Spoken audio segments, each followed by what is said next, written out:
be agreed to. I'll give the call to the honourable member. Thank you, Deputy Speaker.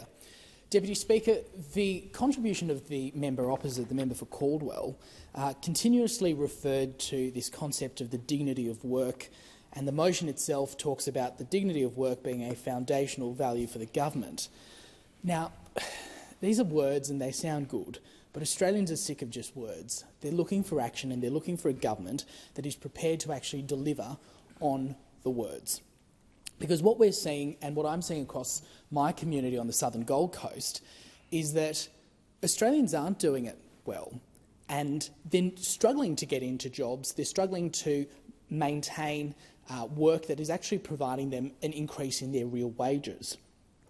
And that's because we've got a government that's not actually focused on the long-term economic picture or the larger economic picture, which is how do we actually support productivity in this country? How do we grow the economy? How do we generate that wealth and that growth? Because that's ultimately going to provide for the long-term opportunities that Australians need.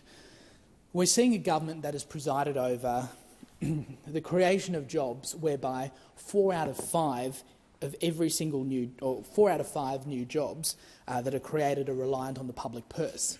Now, that is not something that is sustainable. It's not something that this government should be proud of, and it's not something that fosters that notion of the dignity of work. The motion also goes to the government's advocacy for an economically sustainable real wage increase.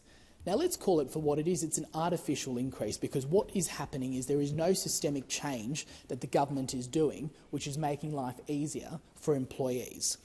And they're also making it difficult for employers at the same time. And we're seeing the consequences of that on small business owners. Now, it's all well and good for the government to turn around and say we're supportive of this recent increase to the minimum wage by the Fair Work Commission.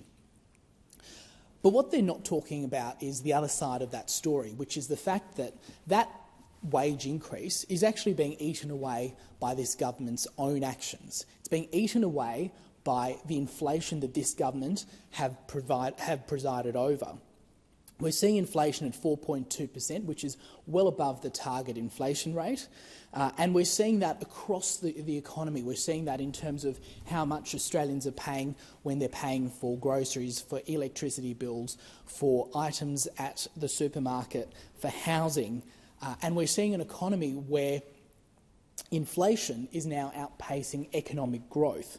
So a minimum wage increase, the likes of which we've seen, is actually not a net increase for Australians.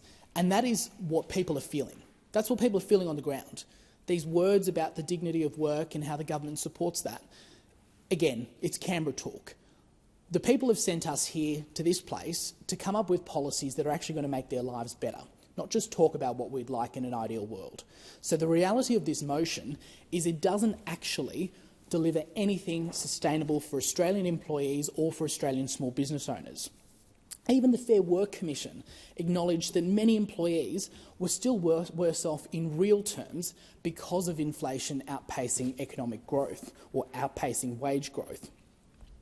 The Australian Chamber of Commerce and Industry Policy Chief David Alexander, he recently was asked in Canberra about the changes to the minimum wage, and he said that small businesses would bear the brunt of the wage rise. And the consequence of that is not just for small business owners, but it's also for consumers more broadly, because that is being passed on in many instances to customers through higher prices.